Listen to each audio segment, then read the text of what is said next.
Okay, चले। नमस्कार सभी प्रतिभागी, अब ध्यान दीजिएगा। आज हम लोग व्याख्याता वर्ग में बाल विकास और शिक्षण शास्त्र या फिर कह सकते हो बाल मनोविज्ञान पे हम चर्चा करने जा रहे हैं। और इसी क्लास आज से वास्तविक रूप में शुरू हो रही है। इससे पहले मैंने सिलेबस का डिस्कशन किया था कि क्या होगा, कितना होगा, और आने वाले जो व्याख्याता परीक्षा है जो कि इस बार सर्वाधिक विषयों पे होने जा रही है, उनमें किस तरीके से ये सिलेबस डिजाइन रहेगा बता दिया है मैंने। पिछला वीडियो आप लोग देख लीजिएगा।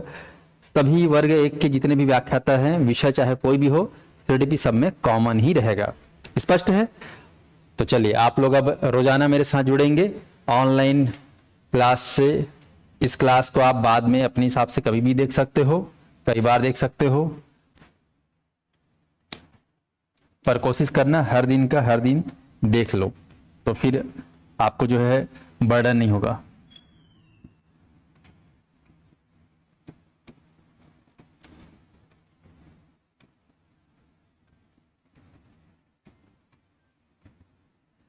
लेक्चरर के लिए जो है सीडीपी हम पढ़ाने जा रहे हैं।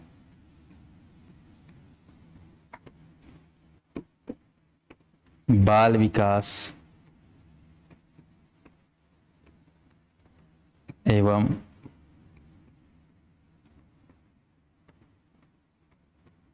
शिक्षण शास्त्र, ये आपका विषय है। ऑनलाइन वाले कमेंट करेंगे मेरी ऑडियो वीडियो क्लियर है कि नहीं, आप लोग को दिखाई दे रहा है कि नहीं, सुनाई पड़ रहा है कि नहीं, एक बार बता देंगे। सब लोग जुड़ गए हैं? चलिए, अच्छी बात है। अब देखिए कि आपका जो व्याख्याता वर्ग है जिसमें सीडीपी है,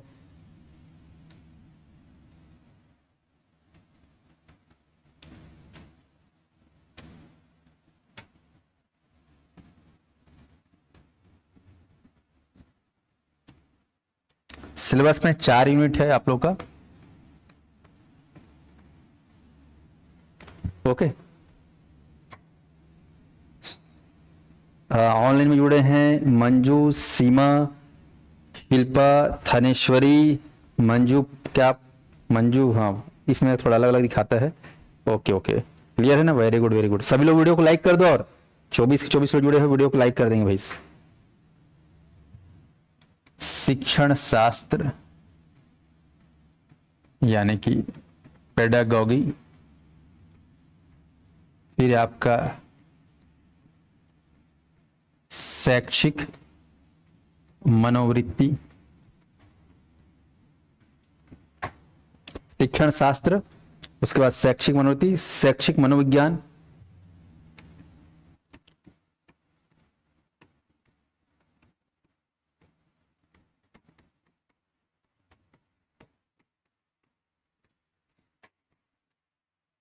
और आखिरी जो यूनिट है, आज से ही नोट्स बनाए क्या सर? हाँ, आज ही से बनाना है नोट्स। शिक्षा में आकलन एवं मूल्यांकन, शिक्षा में आकलन एवं मूल्यांकन। तो ध्यान दीजिए यहां पर शिक्षण शास्त्र, ठीक है, पहला यूनिट रहेगा। शैक्षणिक या शैक्षिक, ठीक है, मनोवृत्ति, शैक्षणिक या शैक्षिक मनोविज्ञान, शिक्षा में आकलन और मूल्यांकन। शुरुआत इस तरीके से होगी। टोटल कितना रहेगा आपको सिलेबस में? 100 मार्क्स का पैटर्न रहेगा। 15 अंक जो है केवल इसी का रहेगा। तो जो भी व्याख्याता विषय वाले तैयारी कर रहे होंगे, चाहे भाषा संकाय के अंतर्गत हिंदी, अंग्रेजी, संस्कृत, या फिर साइंस के अंतर्गत रसायन, भौतिकी या गणित या जीव विज्ञान, या फिर आप लोग कला संकाय के अंतर्गत इतिहास शास्त्र, राजनीति शास्त्र, अर्थशास्त्र, ठीक है, या भूगोल, किसके बारे में पढ़ रहे होंगे, इसके बारे में एग्जाम दिलाओगे, या फिर आपका जो है वाणिज्य संकाय में वाणिज्य, सभी में जो है यही रहेगा। आपका 15 अंक ही रहेगा सब में, आपको ध्यान रखना है। सिलेबस मैंने बता दिया है। आज हम जो है शुरू करने जा रहे हैं। तो आज सबसे खास चीज मैं बताने जा रहा हूं, आप इसको नोट कर लीजिएगा।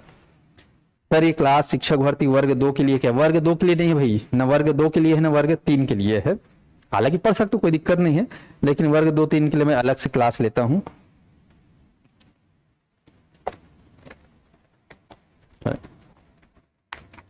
तो शुरुआत में कर रहा हूं यहां पर खास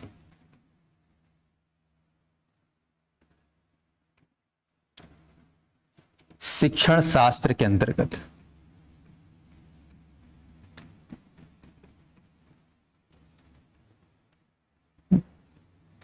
यूनिट फर्स्ट है, हेडिंग डाल दीजिएगा। और इसके अंतर्गत मैं शुरू कर रहा हूं आज एलिमेंट्री एजुकेशन को लेकर। एलिमेंट्री एजुकेशन, ध्यान दीजिए, एलिमेंट्री एजुकेशन आधारभूत शिक्षा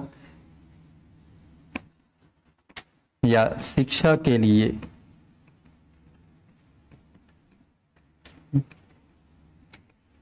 महत्वपूर्ण प्रयास।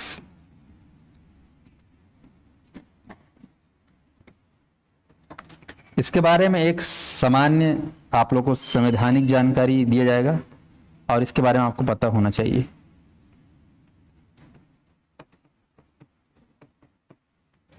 संवैधानिक जानकारी, ओके। और इसको तो आप लोग सभी लोग पढ़ लोगे, इसको याद रख लोगे तो भी कोई दिक्कत नहीं, कर सकते कोई दिक्कत नहीं। ये जो कमेंट करी सर ग्रंथपाल का सिलेबस बताइए, यूट्यूब पे अवेलेबल है हमारे, है ना, देख लेना आप लोग। अब यहाँ क्लास में मैं ये सब नहीं बताऊंगा, क्लासेस भी अवेलेबल है ग्रंथपाल का, स्पोर्ट्स ऑफिसर का, देख सकते हो, कोई दिक्कत नहीं। ये क्लास डेली इसी टाइम पे होगा क्या? हाँ, 3:30 बजे 3 बजे दोपहर के बाद ही स्टार्ट होगा, आप लोग देख सकते हो। चलिए तो स्टार्ट करते हैं संवैधानिक प्रयास में। अब यहां पर इसका अर्थ आप लोग को समझना है कि संवैधानिक जानकारी मतलब संविधान में कहीं ना कहीं शिक्षा को ध्यान में रखते हुए, ठीक है,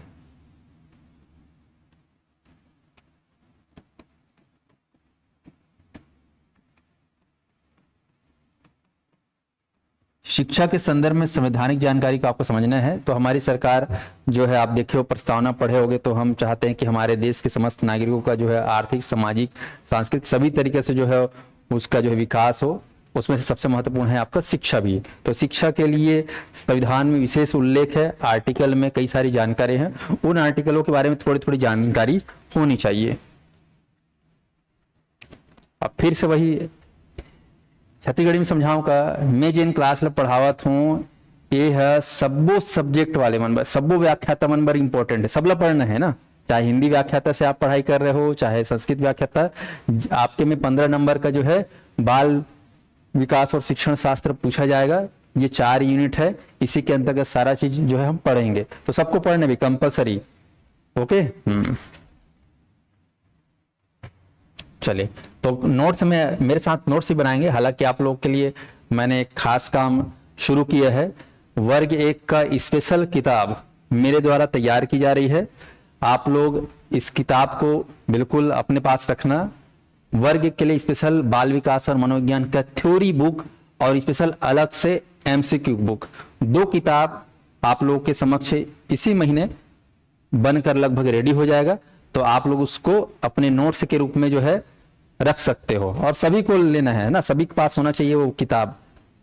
वर्ग 1 के लिए स्पेशल किताब पूरे छत्तीसगढ़ के मार्केट में आप लोग को स्पेशल टू द पॉइंट और डिटेल किताब नहीं मिलेगी, ठीक है। इसलिए मैं समझा हूं कि आप लोग के लिए जरूरत है, तो आप लोग के लिए वो मैं तैयार करना चालू कर दिया हूं, है ना। तो इसी महीने जो है आप लोग को ये किताब मिल जाएगी मेरे द्वारा, जो है सीडीपी का वर्ग 1 का थ्योरी बुक और स्पेशल अलग से एमसीक्यू बुक बन जाएगा। थोड़ा सा कमेंट भी मार दिया करो, चाहिए कि नहीं चाहिए आप लोगों को मेरे द्वारा वर्ग 1 का स्पेशल, वर्ग 1 का सीडीपी का book, theory special, MCQ special. English के लिए है, इंग्लिश के लिए भी तो हमारे यहाँ क्लासेस चल रही है जी, अवेलेबल है, आप लोग देख सकते हो ऑनलाइन में क्लासेस अवेलेबल है, ठीक है ना। टेस्ट सीरीज भी सबका अवेलेबल। चलिए तो संवैधानिक जानकारी में हम सीधा एक तरफ अनुच्छेद लिखेंगे, जिसको हम लोग आर्टिकल बोलते हैं।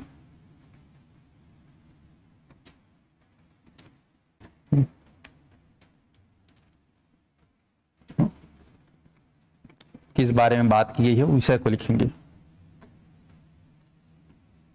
तो सबसे पहले आप लोग लिखेंगे आर्टिकल में, संविधान तो जानते हो उसमें लगभग 395 से ज्यादा अनुच्छेद हैं, 22 भाग हैं, ठीक है। मौलिक अधिकार तो आप सब पढ़े रहते हो, मौलिक कर्तव्य आप सब पढ़े रहते हो। तो यहाँ पर मौलिक अधिकारों में शिक्षक अधिकार है क्या, आप लोग बताइएगा। सर जी मुझे चाहिए सर बुक, हाँ ठीक ठीक ठीक सही है ना, हाँ तो बढ़िया, कमेंट कर दिए रहो, किताब स्पेशल बनेगा कलरफुल। चलो आर्टिकल लिखेंगे आप लोग। सबसे पहले आर्टिकल अनुच्छेद 14, मैं यहाँ पर लिखूंगा शॉर्टकट में आर्टिकल 14, अनुच्छेद 14 आप लोग लिखेंगे विधि के समक्ष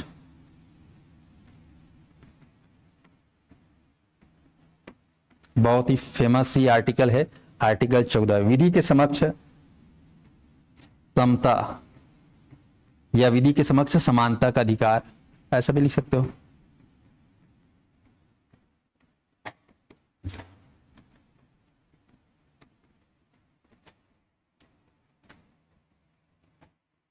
ठीक है, अंग्रेजी में कह सकते हो equality before law, equality before law, विधि के समक्ष समता। तो इसका मतलब आपको समझ जाना है कि विधि मतलब कानून या संविधान। तो भारतीय जो कानून है, भारतीय जो संविधान है, उसके सामने सभी कोई बराबर रहेंगे। यहाँ पर जात को धार मान के, पंथ को धार मान के, ठीक है, नौकरी को धार मान के, व्यवसाय को धार मान के, लिंग को धार मान के, किसी भी मत से जो है आप डिफरेंस क्रिएट नहीं सकते। उसके सामने राजा भी वही है, एक सामान्य नागरिक भारत का, एक रंग भी वही रहेगा, उसके सामने कोई भी छोटा बड़ा नहीं होगा, एक समान। तो ये आर्टिकल 14 बताता है विधि के समक्ष समानता का अधिकार। आप बोलोगे सर इसमें शिक्षा नहीं लिखा हुआ है, पर फिर भी इसको इनडायरेक्टली इसका प्रभाव है, ठीक है। एक जमाना था जब शिक्षा पाने का अधिकार कुछ ही वर्गों को था, कुछ वर्ग के लोग शिक्षा पा ही नहीं सकते थे, चाह कर भी वो लोग शिक्षा प्राप्त नहीं कर सकते, ऐसे हमारी सामाजिक दशा बन गई थी। पर जब संविधान बना भारत में, लिखित संविधान आजादी के बाद, तो ये जो है अधिकार दिया गया कि विधि के समक्ष सभी समान होंगे। स्पष्ट है? तो इसके बारे में आप लोग चाहो तो डिटेल लिख सकते हो, क्या बोलता है ये ब्रीफ में। राज्य भारत के, भारत में 28 राज्य है, ये हमारा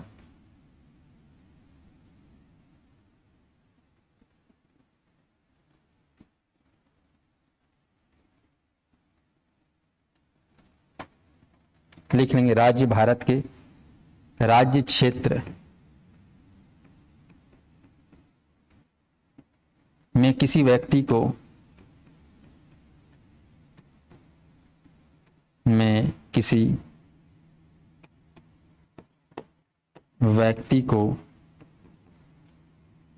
विधि के समक्ष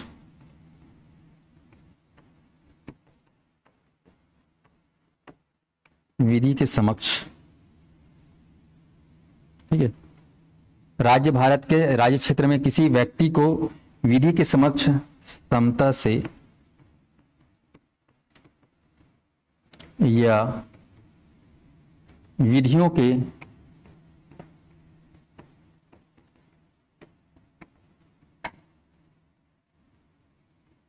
समान संरक्षण से वंचित नहीं करेगा। मेरी राइटिंग आप लोग को समझ में आ रही कि नहीं आ रही है, ये भी आप कृपया कमेंट के माध्यम से बता देंगे तो मुझे आसानी होगी डिलीवर करने में। ये आपका आर्टिकल एकदम डायरेक्ट शिक्षक के बारे में बात नहीं की है, लेकिन इसमें भी इनडायरेक्ट इसका असर है।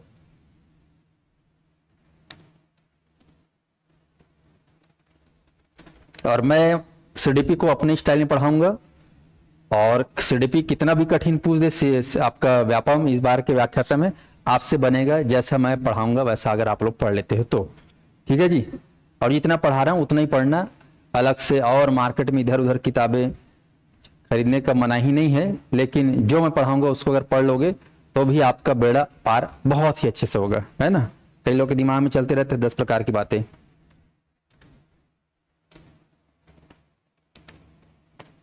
और एक चीज और, ऑनलाइन में मेरे क्लास में मैं बिंदास होकर बोलता हूँ, मैं जो पढ़ा रहा हूँ, लिख के जो पढ़ा रहा हूँ, इसमें कोई तकलीफ तो नहीं है ना, क्योंकि आजकल डिजिटल बोर्ड आ गया है, ऑनलाइन का ज़माना आ गया है, एआई का ज़माना आ गया, तो मैं डायरेक्ट पीडीएफ से ही पढ़ा सकता हूँ, प्रिंट आउट के माध्यम से, ये बोर्ड के माध्यम से। तो वैसा अगर पढ़ना चाहोगे तो मेरा क्लास जो है ये मान के चलो कि 1 महीने में ख़त्म हो जाएगा। तो शुरुआत अभी है, आप लोगों से मैं वार्ता कर रहा हूँ, तो लिख लिख के पढ़ाऊँ तो चल जाएगा कि पीडीएफ वाला सिस्टम पढ़ाऊँ तो चलेगा, आप लोग बिंदास बोल सकते हो भाई। ये हो गया आर्टिकल 14, ठीक है जी। अब हम बात करते हैं अगले आर्टिकल के बारे में जो शिक्षा के संबंध में है, ठीक है जी। आधारभूत जो प्रयास है,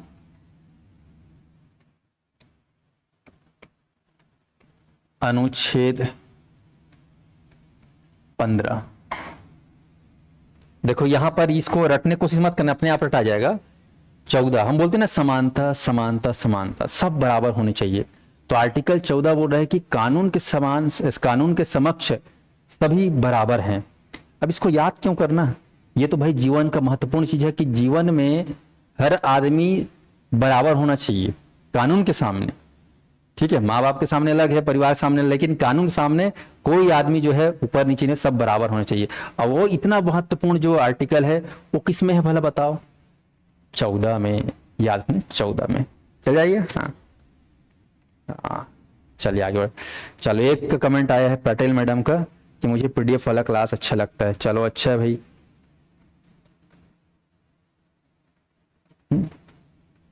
आगे बढ़ते हैं। अनुच्छेद 15 में आप लिखेंगे, इसके अंतर्गत जो महत्वपूर्ण बात है, बहुत ही इंपॉर्टेंट है, धर्म, मूल वंश, जाति, लिंग, धर्म, वंश, जाति, लिंग या जन्म स्थान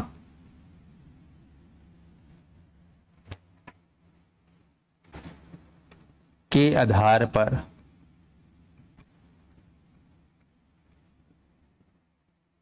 विभेद का प्रतिषेध, विभेद मतलब अंतर,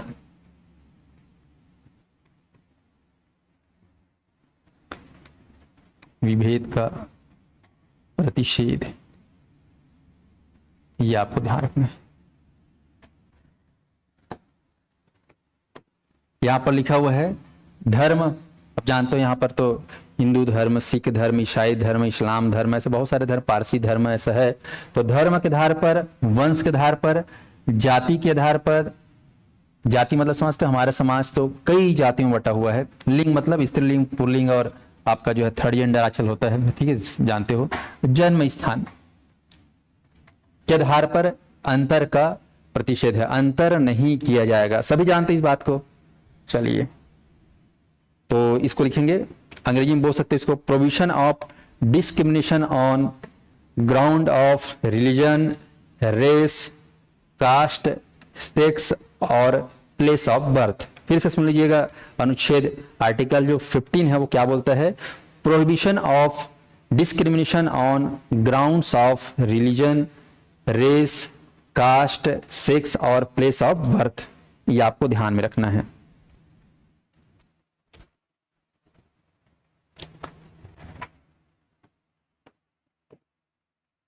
इसको शॉर्टकट में ऐसा भी लिख सकते हो, JLDMC। हम लोग J फॉर लिखते हैं जाति, L फॉर लिंग, D से धर्म, ठीक है, ये आपको यहाँ ये M से मूल वंश, और ये अपना कह सकते हो कास्ट वास्ट ऐसा लिख सकते हो, ये शॉर्टकट में JLDMC, ओके, जन्म स्थान। तो इसके आधार पर जो है कोई भी विभेद नहीं किया जाएगा।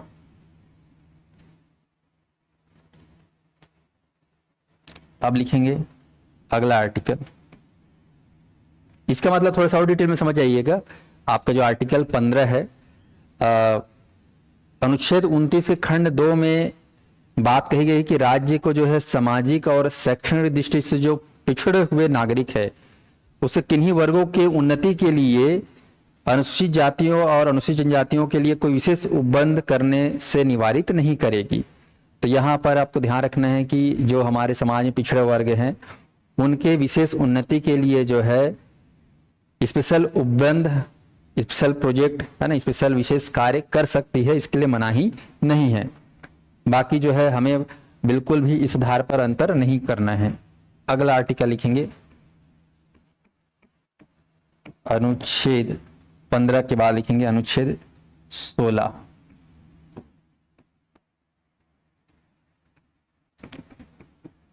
लोक नियोजन बेहद ही महत्वपूर्ण है। लोक नियोजन के विषय में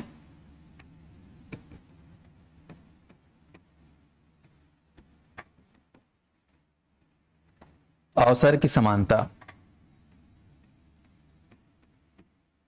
आपको भले भी याद है फिर भी लिखो, नोट्स बना लो। आप चीजों को कंपटीशन एग्जाम में सबसे बड़ा चीज ये होता है कि लोग नई नई चीजों को पढ़ना चाहते हैं, बहुत सारी चीजों को पढ़ना चाहते हैं, बहुत सारा चीज पढ़ेंगे तब याद होगा, तब सिलेक्शन होगा, ऐसा सोचते हैं। लेकिन कंपटीशन का जो सबसे खास चीज होता है, सटीक पढ़ें, सिस्टमेटिक पढ़ें, और जो पढ़ रहे हैं उसको कई बार पढ़ लें, उसी चीज को बार बार कई बार पढ़ लें, तब जाके एग्जाम में सिलेक्शन होता है। क्योंकि बिना रीजन के बार बार नहीं पढ़ोगे तो रीजन होगा नहीं, और बिना रीजन करे आप कितना भी ज्यादा पढ़ लो सिलेक्शन नहीं होता, चाहे छोटा सा एक प्यून का भी एग्जाम क्यों ना हो। तो ध्यान रखना, मैं जितना पढ़ाऊंगा उसी कम से कम 10 बार पढ़ लिए रहना। आप जो सब्जेक्ट के व्याख्या तक तैयारी कर रहे हो आप उसको 10 बार कर लें, लेकिन 10 अलग अलग चीजों को बार अलग अलग मत पढ़ना, नहीं तो सिलेक्शन नहीं होता। ओके,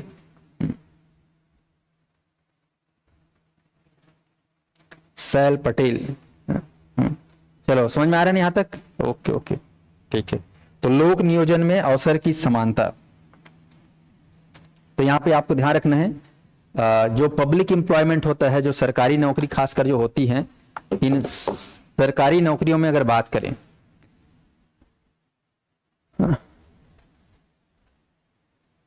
आपको ध्यान रखना है सरकारी नौकरी में खासकर आरक्षण आप लोग सुने होंगे। तो यहां पर राज्य जितने होते हैं, हर स्टेट गवर्नमेंट, सेंट्रल गवर्नमेंट, यहां पर लिखा हुआ लोक नियोजन में विषय में आपका जो है अवसर की समानता लिखने के पहले पूरा अवसर, लोक नियोजन के विषय में अवसर की समानता,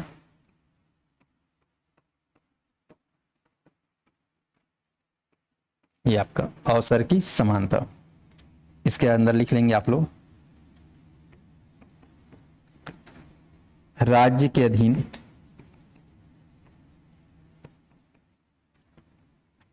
किसी पद पर कोई पद, जैसे अभी अब शिक्षक भर्ती आया है, ये एक पद है, ठीक है। तो किसी पद पर नियोजन या नियुक्ति, नियोजन या नियुक्ति से संबंधित विषयों में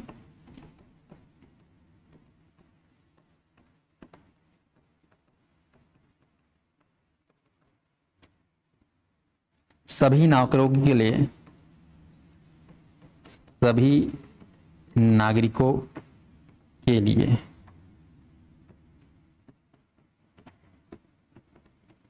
अवसर की समानता होगी।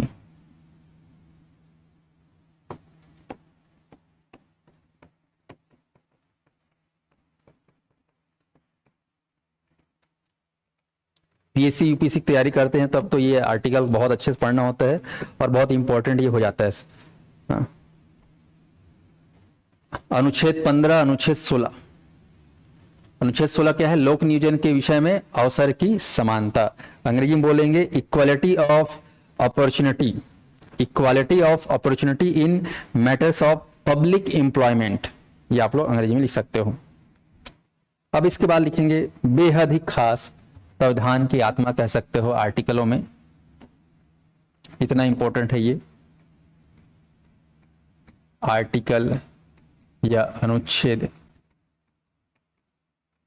21। आर्टिकल 21 बहुत ही खास है। आपको, आप एक सामान्य रूप से आदमी, आप लोग पढ़ रहे हो नहीं पढ़ रहे हो डजेंट मैटर, लेकिन इसके बारे में हर एक आदमी को जानकारी होनी चाहिए, क्योंकि ये हर इंसान को जानना है, इसको समझना जरूरी है, ताकि उसको अपने बारे में जानकारी कि भारत में तुम पैदा हुए हो तो तुम्हारे लिए कितना बड़ा कानून तुमको क्या कुछ देता है। तो अनुच्छेद 21 आपको बताता है भैया कि प्राण एवं दैहिक, लिखेंगे आप लोग, प्राण एवं दैहिक स्वतंत्रता का अधिकार,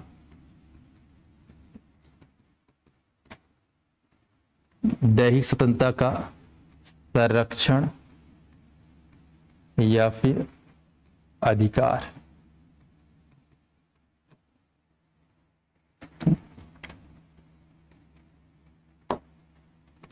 अंग्रेजी में आप लिख सकते हो protection of life, protection of life and personal liberty, very very important.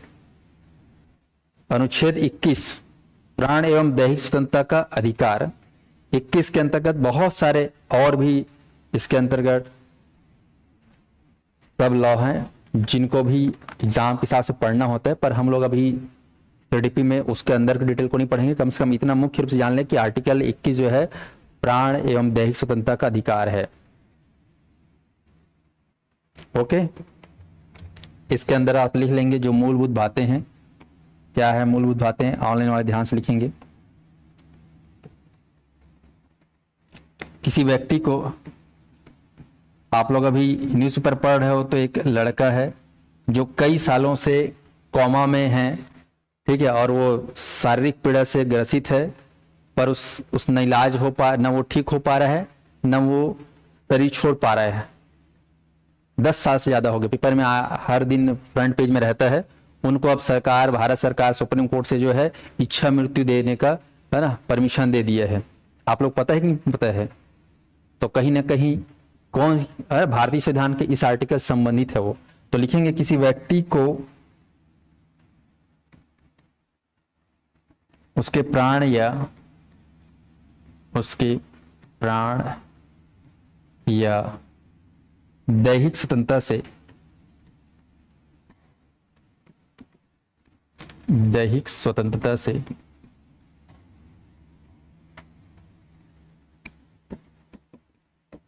विधि द्वारा स्थापित प्रक्रिया के अनुसार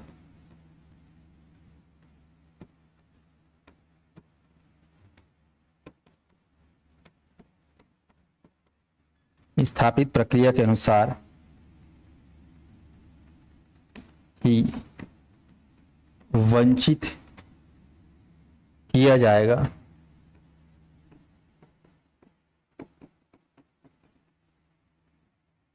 अन्यथा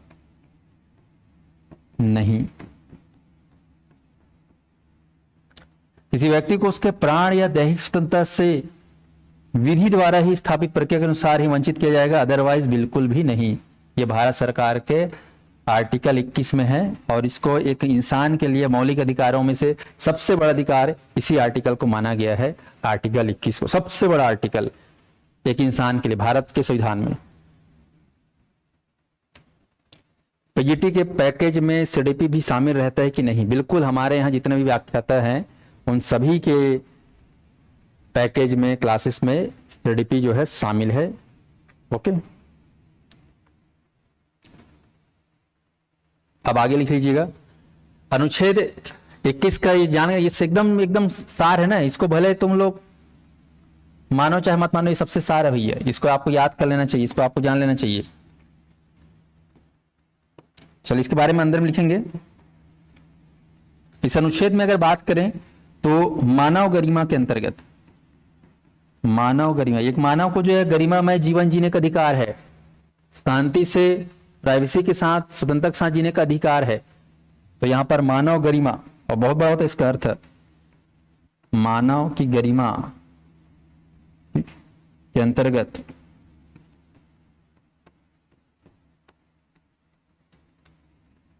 शिक्षा का अधिकार, ध्यान रखेंगे, शिक्षा का अधिकार शामिल किया गया है, शामिल किया गया है, जिसे, ठीक है एक काम कर इसको, अब यहां पर देख लो, जो मानव गरिमा के अंतर्गत शिक्षा का अधिकार शामिल किया गया है, अंडरलाइन, शिक्षा का अधिकार जो है मानव गरिमा से जुड़ा हुआ है। शिक्षा पाने का अधिकार ये मानव की गरिमा है ना। अगर उसको शिक्षा नहीं मिल रहा है या शिक्षा पाने का उसको अगर हक नहीं दोगे तो कहीं ना कहीं मानव के साथ अन्याय है। हर आदमी, कोई भी जाति का हो, कोई भी धर्म का हो, कोई भी जन्म में उसका कोई भी सांस जन्म ले हो, उसको शिक्षा से वंचित नहीं किया जा सकता। तो कहीं ना कहीं ये जो है आर्टिकल 21 से भी जुड़ा हुआ है, जिसके अंतर्गत शिक्षक अधिकार इसमें है ना देखने को मिलेगा। और इसी वजह से हाल ही में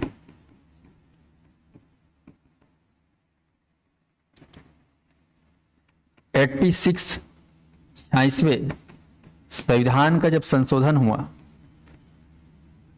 86th अमेंडमेंट है ना, कॉन्स्टिट्यूशन अमेंडमेंट संशोधन, आप लोग सभी को पता भी होगा, 2002, शिक्षा 2 कहने का मतलब 86वें संविधान संशोधन 2002 के द्वारा अनुच्छेद 21 का या 21A जोड़कर पूरी तरह से स्पष्ट कर दिया गया, पूरी तरह से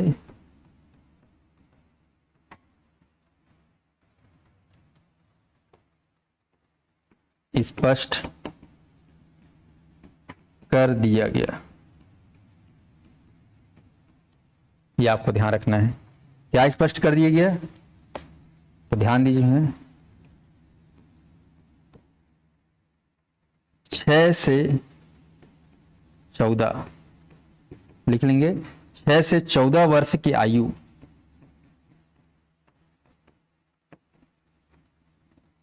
वर्ग के बच्चों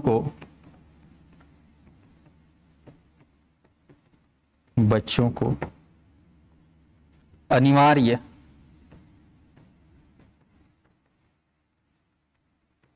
एवं निशुल्क शिक्षा, अनिवार्य व निःशुल्क शिक्षा का अधिकार, शिक्षा का अधिकार को मैं लिख सकता हूं मौलिक अधिकार, क्योंकि मौलिक अधिकार है, प्राप्त है।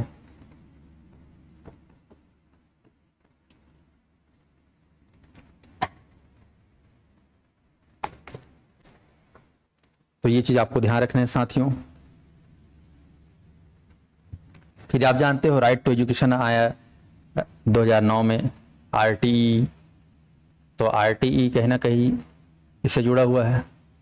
तो आर्टिकल 21 आप देख पा रहे हो, प्राण एवं दैहिक स्वतंत्रता का संरक्षण या प्राण एवं दैहिक स्वतंत्रता का अधिकार, जिसमें ये बोला जा रहा है कि किसी व्यक्ति के है ना प्राण और दैहिक स्वतंत्रता को जो है विधि द्वारा ही जो है आप उसे वंचित कर सकते हो, अदरवाइज कर ही नहीं सकते। और खासकर इसमें मानव गरिमा से जो विषय जुड़ा होता है, और मानव गरिमा में कहीं ना कहीं शिक्षा एक महत्वपूर्ण विषय है जिससे मानव की गरिमा जुड़ी हुई है। और शिक्षा मतलब यहाँ पर शिक्षा का अधिकार है, तो शिक्षा का अधिकार को लेकर फिर 86वां संविधान संशोधन हुआ, अंडरलाइन कर रहा हूं 2002 में, और उसमें क्या जोड़ा गया, संविधान में 21 में 21 का जोड़ा गया, 21 का या 21A, जिससे स्पष्ट हो जाता है, क्या स्पष्ट कर दिया गया कि 6 से 14 वर्ष के बच्चा है, 6 साल मतलब सब जानते हो क्लास 1 में जब एंट्री मारता है बच्चा तो वहां पर उसकी आयु लगभग 6 साल रहती है, और 14 के आते तक मान के चलो कि उसका मिडिल क्लास मतलब प्राइमरी और मिडिल एजुकेशन जो है उसका पूरा हो जाता है, एलिमेंट्री एजुकेशन कह सकते हो। तो यहाँ पर हमारा जो पहली से लेकर 8वीं तक, 8वीं ही होगा है ना, तो पहली से लेकर 8वीं तक की जो कक्षाएं हैं, यहाँ तक की जो शिक्षा दीक्षा है वो भारत सरकार भारत के नागरिकों को जो है अनिवार्य रूप से देगी और निःशुल्क देगी। इसी वजह से हमारे जितने भी सरकारी स्कूल हैं वहां पर बच्चों को निःशुल्क पढ़ाया जाता है। स्पष्ट है? तो ये आर्टिकल 21 की देन है साथियों, ये आपको ध्यान में रखना है। अब लिखेंगे आर्टिकल 21 हो गया। यहाँ पर देखना, यहाँ पर अनुच्छेद शुरुआत की में 14 से, फिर ये आपका 15-16 में भी इससे जुड़ा हुआ चीज है, आपका अनुच्छेद 21 से जुड़ा हुआ है। अब लिखेंगे आर्टिकल, अगला आर्टिकल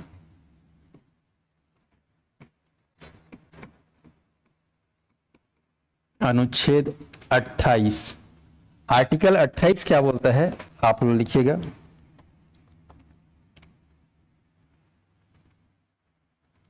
कुछ शिक्षण संस्थाओं में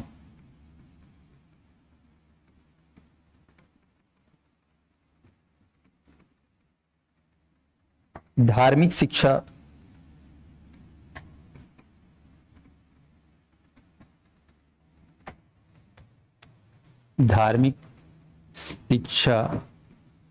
या धार्मिक उपासना में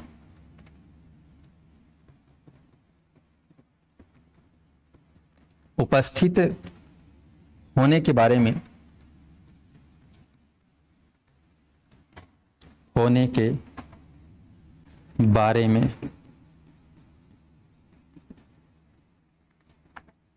स्वतंत्रता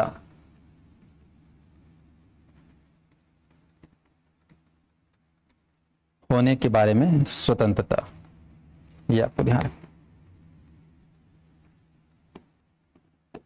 यहाँ पे आपको ध्यान रखना है।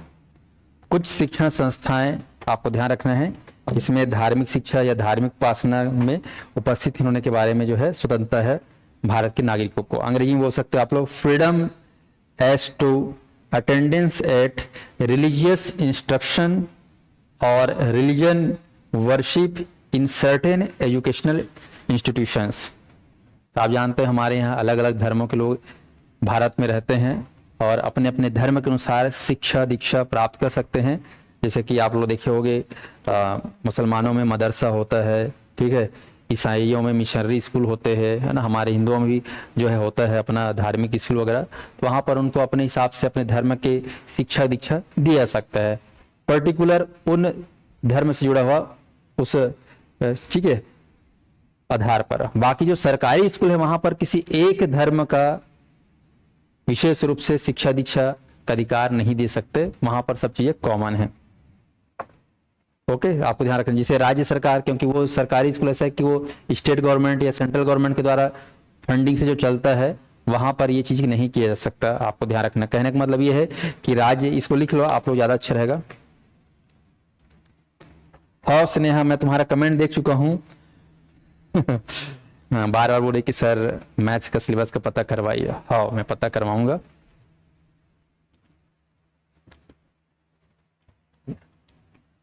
ध्यान से देखिएगा अनुच्छेद 28 के बारे में। कुछ शिक्षण संस्थाओं में धार्मिक शिक्षा या धार्मिक उपासना में उपस्थित होने के बारे में स्वतंत्रता है। इसके अंदर लिख लीजिए, राज्य निधि से पूर्णतः पोषित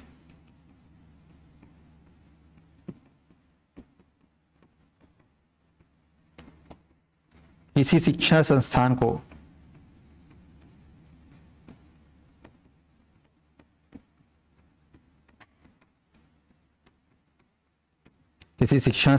को या किसी शिक्षण संस्थान में कोई धार्मिक शिक्षा नहीं दी जाएगी, ये आपको ध्यान रखना। धार्मिक शिक्षा,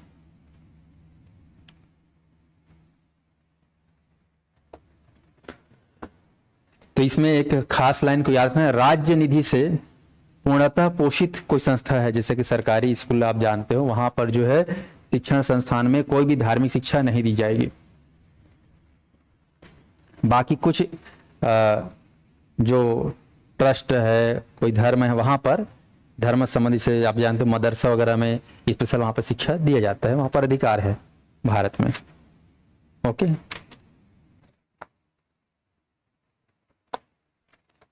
और लिखेंगे। ये सभी कहीं ना कहीं हमारे जो है शिक्षा को लेकर प्रयास किए गए हैं, संविधान में इन बातों का उल्लेख है। आर्टिकल 28 भी जो है इससे जुड़ा हुआ है। आर्टिकल अगला लिखेंगे,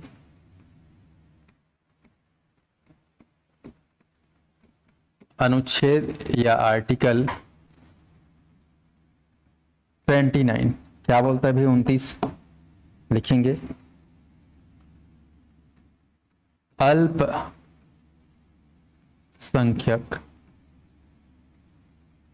यानी कि माइनॉरिटीज, अल्पसंख्यक वर्गों के हितों का संरक्षण, अल्पसंख्यक वर्गों के हितों का संरक्षण।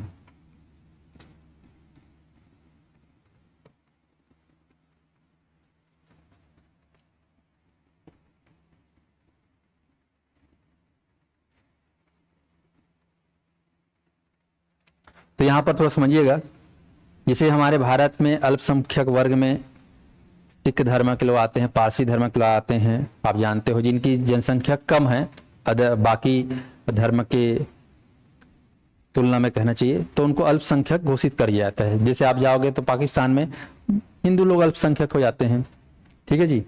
तो इसी प्रकार से भारत में अल्पसंख्यक वर्ग जो भी हैं उनके वर्गों को ध्यान में रखना है, उनके हितों को ध्यान में रखना है, और उनके हितों को ध्यान में रखते हुए जो है ये निर्देश दिया गया है कि जैसे कि बोल सकते हो पंजाबी है ना, सिख धर्म, इन लोग चाहे तो अपने भाषा के विकास के लिए, अपने संस्कृति के विकास के लिए एक स्पेशल लिपि बना सकते हैं और उस लिपि का उपयोग कर सकते हैं शिक्षा में। तो आप देखे होंगे कि हमारे यहाँ पंजाबी लोग का अपना भाषा है, शैली है, अपना लिपि है। ऐसे भी अब हमारे यहाँ जैसे कि एक स्पेशल क्षेत्र है, महाराष्ट्र है, तमिलनाडु है, वहाँ पर तमिल भाषा है, ठीक है। ओडिशा आप जानते हो, तो ओडिशा में आप जाओगे तो वहाँ पर अपनी जो है लिपि है, भाषा है।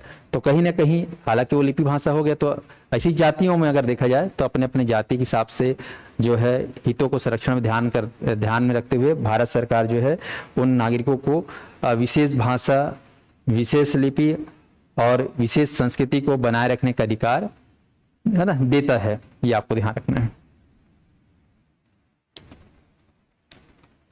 सर जी वर्ग 1 की सीडीपी का नोट्स बनाएं, अब डेली क्लास लेंगे। हाँ मैं यूट्यूब पे क्लास डेली नहीं लूंगा भैया, मैं ये अभी कुछ दिन चलते हैं क्लास चलेगा, उसके बाद मोबाइल ऐप पे क्लास मेरी रेगुलर होगी। तो ऑनलाइन के माध्यम से जितने भी अभ्यर्थी जो लेक्चरर की तैयारी कर रहे होंगे, शिक्षक भर्ती की तैयारी कर रहे होंगे, वहां पर आप लोग को साध्य पीएस एकेडमी का मोबाइल ऐप डाउनलोड करना है, वहां पर रोजाना क्लास होगी, यहाँ पर डेली क्लास नहीं हो सकती।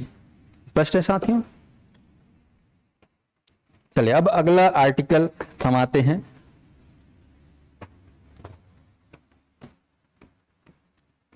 अनुच्छेद 30, आर्टिकल 30 क्या बोलता है? आर्टिकल 30 ध्यान दीजिएगा,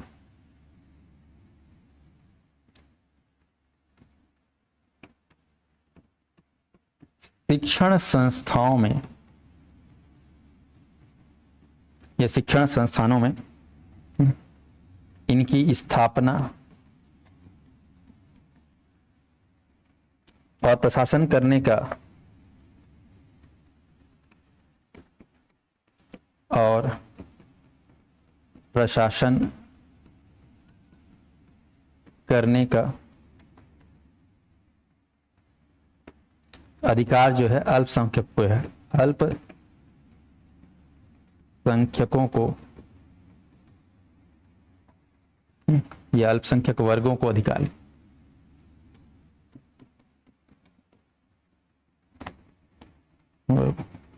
का अधिकार, ये आपको ध्यान रखना। इंग्लिश में आप इसको बोलेंगे right of minorities to establish and administrator educational institution. तो धर्म और भाषा पर आधारित सभी अल्पसंख्यक वर्गों को अपनी रुचि की शिक्षा संस्थाओं की स्थापना और प्रशासन का अधिकार होगा। शिक्षा संस्थाओं को सहायता देने में राज्य किसी शिक्षा संस्था के विरुद्ध इस आधार पर विरोध नहीं करेगा कि वह धर्म या भाषा पर आधारित किसी अल्पसंख्यक वर्ग प्रबंध में है। तो अनुच्छेद 30 आपको ये बताता है कि अगर मान लो कोई शिक्षण संस्थान है, उसकी स्थापना कर रहे हैं, तो उसमें प्रशासन करने का अधिकार जो है उन्हीं अल्पसंख्यक वर्गों को दिया जाएगा। हिंदू वाले हिंदू अपना कर सकते हैं ना, इसमें मुसलमान लोग अपना कर सकते हैं, ईसाई लोग अपना, पारसी लोग कर सकते, कोई दिक्कत नहीं है। तो ये अधिकार भारतीय संविधान में मिला हुआ है आर्टिकल 30 के तहत। और ये कहीं कहीं सब शिक्षा से ही लेकर जुड़ा हुआ है। हर धर्म चाहता है कि हाँ, हमारे धर्म में पैदा होने वाले लोग हमारे धर्म को जाने, सीखे, पढ़े। जैसे हमारे हिंदू धर्म में वेद है, शास्त्र है, उपनिषद है, पुराण है, इनकी जानकारी होनी चाहिए। तो इसके लिए विद्यालय खोल दो, संस्कृत महाविद्यालय, तो वहां पर इसके जो है जानकारी होनी चाहिए और उसका प्रशासन जो है उनके जानकार करें। तो इस टाइप के जो अधिकार हमारे भारत में दिया हुआ है। ओके, चलो अब आते हैं अगला खास जो बहुत ही इंपॉर्टेंट है, अनुच्छेद 30 के बाद सीधे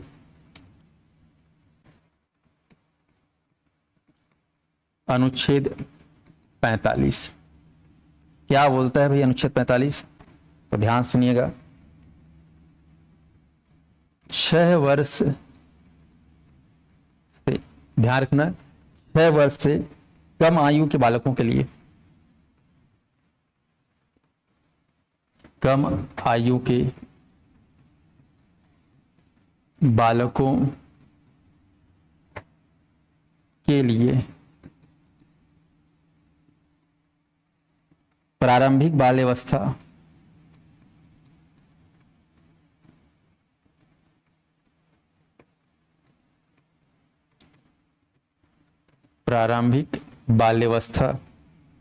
देखरेख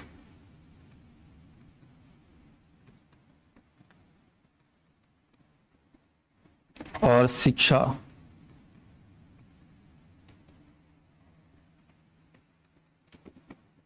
का उपबंध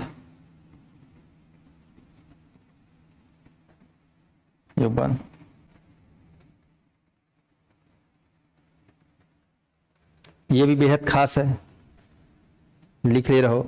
आर्टिकल 45, 6 वर्ष से जो कम आयु के बच्चे हैं उनके शिक्षा दीक्षा के लिए, जिसको हम लोग प्रारंभिक बाल्यावस्था बोलते हैं, पर उनके देखरेख और शिक्षा का भी उपबंध जो है भारत सरकार करेगी। और इसी वजह से आप देखोगे हमारे भारत देश में ग्रामीण अंचलों में आप लोग आंगनबाड़ी देखे होंगे, है ना, आंगनबाड़ी या बाल वाटिका देखे होंगे। तो कहीं ना कहीं इसी वजह से आप देख पा रहे हो, क्योंकि संविधान में बाकायदा ये अधिकार दिया गया है कि 6 वर्ष से कम बच्चे, 3 से जो 6 वर्ष के बच्चे होते हैं आंगनबाड़ी विशेष है उनके लिए, तो 6 वर्ष से कम आयु के बालकों के लिए प्रारंभिक बाल्यावस्था, उसको कौन सी अवस्था बोलते हैं, प्रारंभिक बाल्यावस्था। ठीक है, तो प्रारंभिक बाल्यावस्था में देख रेख और शिक्षा का क्या है, बंदोबस्त है। तो शिक्षा का बंदोबस्त है, देख रेख और शिक्षक बंदोबस्त है 6 वर्ष से कम आयु का, और इसी वजह से आंगनबाड़ी। उदाहरण लिख सकते हैं आप लोग, आंगनबाड़ी या बाल वाटिका, ये आप ध्यान दिए। इनकी संस्थान में बात कर लेंगे आप। आगे बढ़ते हैं, अगला आर्टिकल, तो ये बहुत ही महत्वपूर्ण है, 45वां भी बच्चों के लिहाज से, छोटे बच्चों की शिक्षा को लेकर। अब कुछ और आर्टिकल हैं, अनुच्छेद या आर्टिकल आपका 237 में लिखा हुआ है, एंग्लो इंडियन समुदाय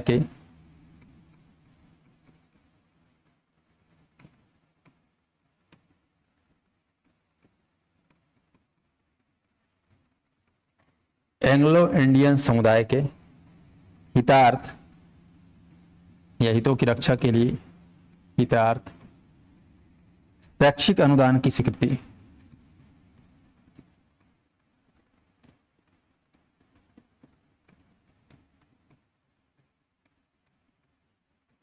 शैक्षिक अनुदान की स्वीकृति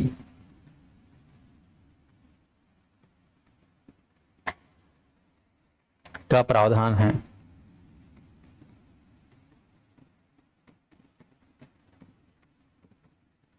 आपको ध्यान रखें। तो हमारे यहाँ जो एंग्लो इंडिया कम्युनिटी है उनके लिए भी जो है शैक्षणिक अनुदान की स्वीकृति का प्रावधान है। मतलब हर वर्ग को जो है शिक्षा प्राप्त करने का अधिकार है हमारे भारत में।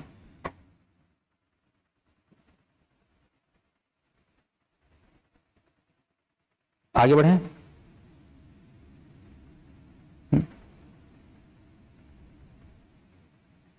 चलिए आगे बढ़ते हैं। अब अनुच्छेद अगला,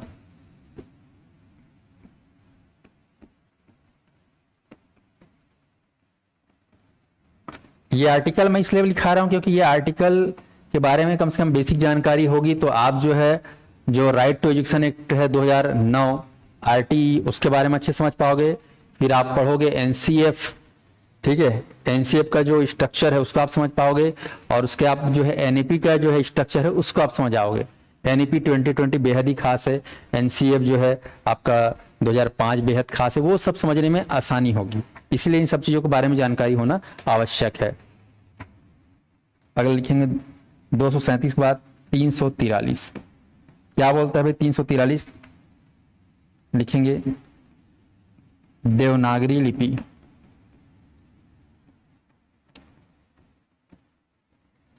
में हिंदी, देवनागरी लिपि में हिंदी संघ की राजभाषा होगी।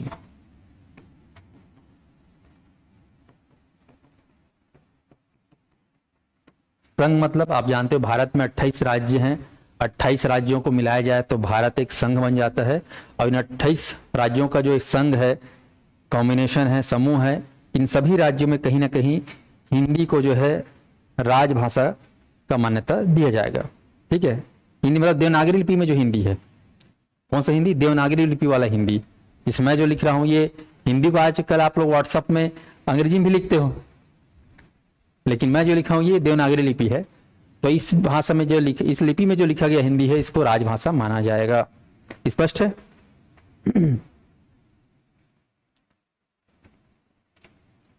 आगे बढ़ते हैं अगले की ओर। आर्टिकल 350,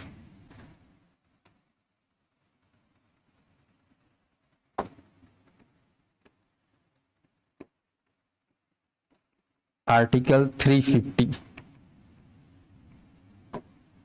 क्या बोलता है? 350 देखते हैं भाई, ध्यान से देखिएगा।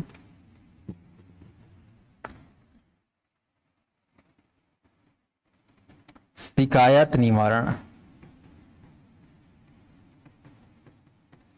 शिकायत निवारण हेतु भाषा का प्रयोग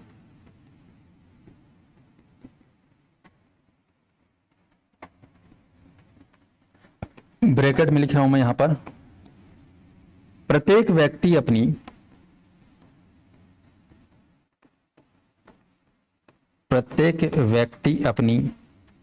किसी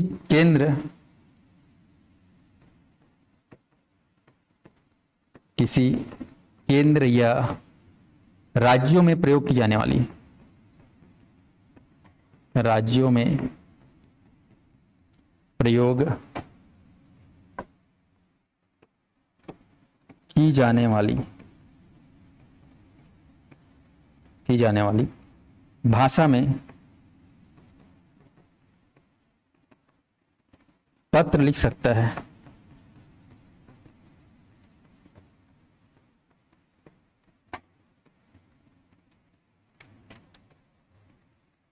ये आपको ध्यान रखना है। आर्टिकल 350, शिकायत करने के लिए, शिकायत का निवारण हेतु भाषा का प्रयोग को लेकर, भाषा का उपयोग प्रत्येक व्यक्ति अपनी किसी केंद्र या राज्यों में, कोई भी जो है राज्य हो वहां पर जो है प्रयोग की जाने भाषा में पत्र लिख सकता है। अगर लिखेंगे आर्टिकल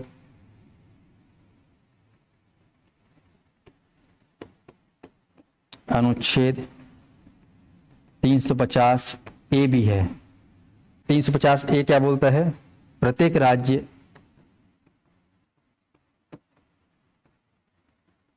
और स्थानीय निकाय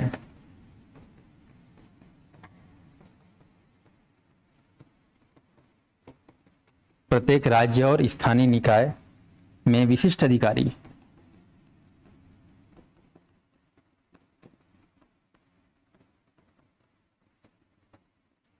की नियुक्ति का प्रावधान, नियुक्ति का प्रावधान किया गया है।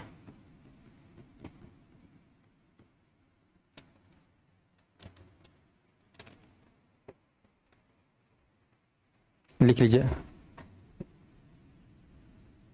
चलिए, तो यहां पर अनुच्छेद 350 और 350 ए में भी जो है एक बात कही गई है। क्या कहिए, प्रत्येक राज्य और स्थानीय निकाय में जो है, जितने भी राज्य हैं, 28 राज्य हैं, वहां और वहां पर स्थित स्थानीय निकाय में विशिष्ट अधिकारी की नियुक्ति किया जाएगा और वो जो है इन मामलों को देख सकेगा। स्पष्ट है। और एक और बहुत खास अनुच्छेद है, जिसको आप लोग लिखिएगा, आर्टिकल 246।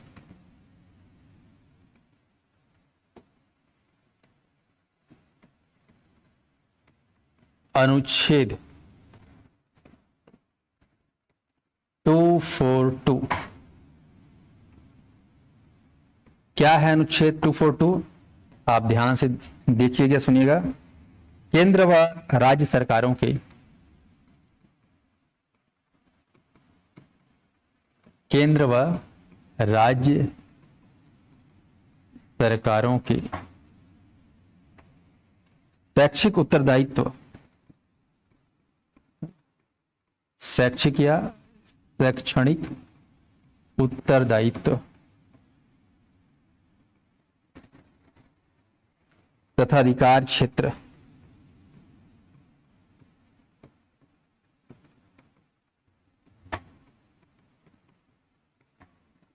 इसका स्पष्ट विभाजन किया गया है।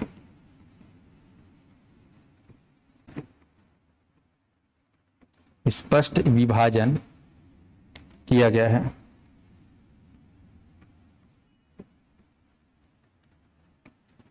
इसमें संविधान की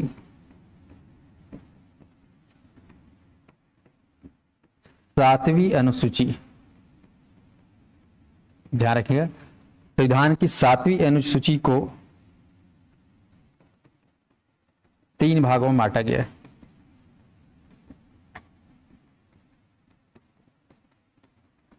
कौन कौन सा आप लोगों ने सुना होगा?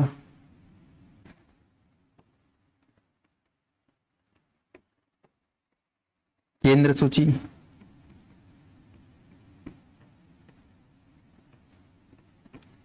राज्य सूची और आपका समवर्ती सूची। तो यहां पर आपका जो शिक्षा है, शिक्षा व्यवस्था जो है, ध्यान रखना, समवर्ती सूची का विषय है। खासकर राज्य को भी अधिकार है और केंद्र को भी अधिकार है, ये आपको ध्यान रखना है। तो विशेष लिखिएगा 1976 में, नोट याद रखना स्पेशल,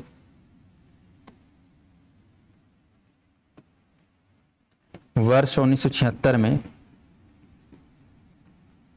इसके लिए बकायदा 42वां संविधान संशोधन हुआ। संविधान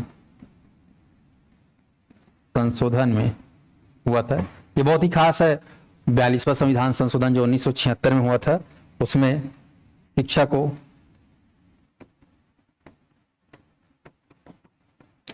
समवर्ती सूची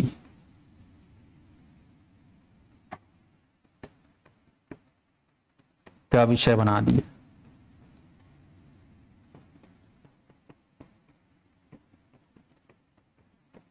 ये आपको ध्यान रखना है। कब? 1976 में। कौन सा संविधान संशोधन? तो 1976 में जो संशोधन हुआ 46वां था। ये आपको ध्यान रखना। हो गया?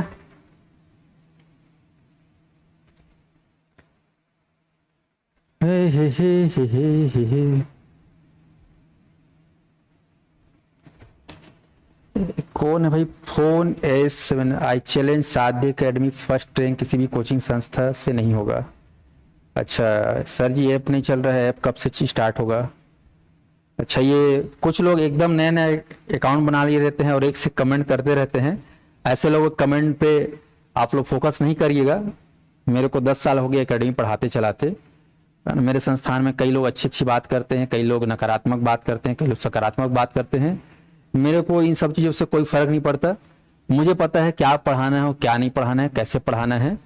तो अगर आपको इतना ही शौक है, इतना देर से मेरा 1 घंटा क्लास होने वाला है, तुम इतना देर पढ़ रहे हो, तो आप पढ़ो बिंदास, ठीक है। आपको जो लगता है आप कमेंट कर सकते हो, पर हाँ इतना है कि आप जिस तरीके से कमेंट करते हो उससे खुद तो भ्रमित हो रहे हो, 4 लोग को और भ्रमित करते हो, और कहीं ना कहीं इससे आने वाले जो समय है वो तुम्हारे लिए ही बेकार होगा।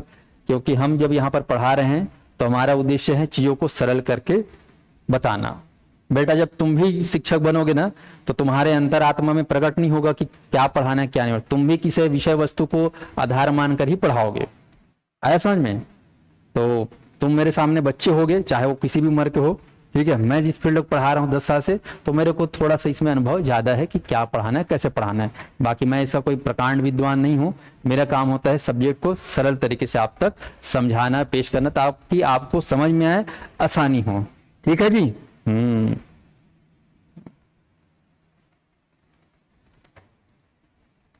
आगे बढ़े। तो यहाँ पर अनुच्छेद जो बता दिए है, इतना अनुच्छेद आपको कम से कम ध्यान रखना है। कल मैं जो पढ़ाऊंगा स्पेशल बाल अधिकार को लेकर पढ़ाऊंगा, खास है बाल अधिकार। फिर नियमों कानून के बारे में, क्योंकि आप लोग वर्ग 1 वाले हो तो थोड़ा सा नियम कानून के बारे में थोड़ी सी अच्छी सी जानकारी होनी चाहिए। नेक्स्ट क्लास में आपका बाल अधिकार को लेकर छोटे छोटे ये 2 क्लास चलेगा, 2 से 3 क्लास, आज एक हो गया, कल और परसों चलेगा, तो ये हो जाएगा बाल अधिकार संबंधित कानून।